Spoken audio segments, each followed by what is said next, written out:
இந்த simplification question பார்த்தோம்னா இப்போ ரீசெண்டாக நடந்து முடிஞ்ச ரயில்வேவோட என்டிபிசி எக்ஸாமில் கேட்ட கொஸ்டின் தான்.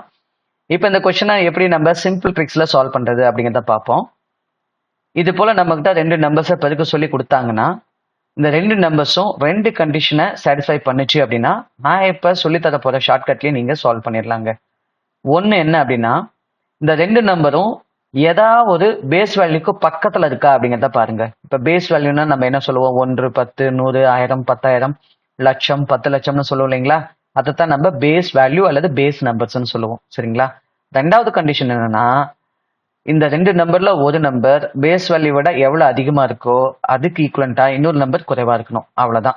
இந்த ரெண்டு கண்டிஷனை சாட்டிஸ்ஃபை பண்ணுச்சு அப்படின்னா இப்ப நான் சொல்லித்தர ட்ரிக்ஸ்லயே நீங்க ஈஸியா சால்வ் பண்ணிடலாம். சரியா? இப்ப இந்த நம்பர் பாத்தீங்கன்னா 10,000க்கு பக்கத்துல இருக்கு. அப்ப 10,000 இதுக்கான பேஸ் வேல்யூ. சரியா? அப்ப 10,000 விட இது எவ்வளவு குறைவா இருக்கு அப்படின்னா -17.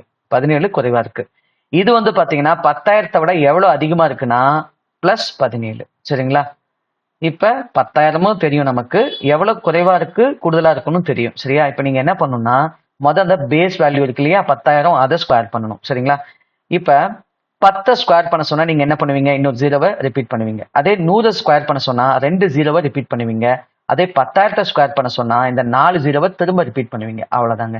இப்ப நம்ம 10,000 ஸ்கொயர் பண்ணியாச்சு. அடுத்தது என்ன பண்ணணும்னா இந்த 17 இருக்கு இல்லைங்களா, அதை ஸ்கொயர் பண்ணும். 17 ஸ்கொயர் பண்ண என்ன வரும், 289. இதை அப்படியே மைனஸ் பண்ணீங்கன்னா நமக்கான ஆன்சர் வந்துருங்க. சரிங்களா? இப்ப இதை மைனஸ் பண்ண என்ன வரும், இங்க 0 இருக்கு, இங்க இருந்து கடன் வாங்குங்க. 10ல 9 போச்சுன்னா 1, 9ல 8 போச்சுனால 1, இங்க 9ல 2 போச்சுன்னா 7, இங்கெல்லாம் கடன் கொடுத்ததுனால 9, 9, 9, இங்க என்னதான் இருக்கும் 9, இங்க என்னதான் இருக்குன்னா 9 தான் இருக்கும், இங்க 0 தான் இருக்கும். சரியா? அப்ப நமக்கான ஆன்சர் என்னன்னு பாத்தீங்கன்னா 9,99,99,711. சரியா? அப்ப நமக்கான ஆன்சர் எதுனா சி ஆப்ஷன் தான். சரிங்களா? ஓகே. இப்ப இதே போல உங்களுக்கான ஒரு கொஸ்டின்ங்க. சரியா? இந்த கொஸ்டினுக்கு ஆன்சரை சால்வ் பண்ணி இந்த வீடியோட கமெண்ட் செக்ஷன்ல போஸ்ட் பண்ணுங்க. சரிங்களா? ஓகேங்க. இப்ப ஃபர்ஸ்ட் டைமா நம்ம அருண் அகாடமி சேனலை விசிட் பண்றீங்க அப்படின்னா நம்ம அருண் அகாடமி சேனலை மறக்காம சப்ஸ்கிரைப் பண்ணுங்க. சரிங்களா? இப்ப நான் சொல்லி கொடுத்த அந்த ட்ரிக்ஸ் உங்களுக்கு ரொம்ப யூஸ்ஃபுல்லா இருந்துச்சு அப்படின்னா மறக்காம இந்த வீடியோக்கு ஒரு லைக் போடுங்க. சரிங்களா? அதே போல நம்ம அருண் அகாடமி டெலிகிராம் சேனல்ல ரயில்வே எக்ஸாமுக்காக நிறைய மெட்டீரியல்ஸ் நம்ம ஷேர் பண்ணிட்டு இருக்கோம். அதை நீங்க டவுன்லோட் பண்ணி யூஸ் பண்ணிக்கணும் அப்படின்னா நம்ம டெலிகிராம் சேனல்ல ஜாயின் பண்ணிக்கோங்க. அதுக்கான லிங்கை இந்த வீடியோட டிஸ்கிரிப்ஷன்ல கொடுத்துருக்கேன். சர்ச் பண்ணி லிங்கை கிளிக் பண்ணி ஜாயின் பண்ணிக்கோங்க. தேங்க்யூ.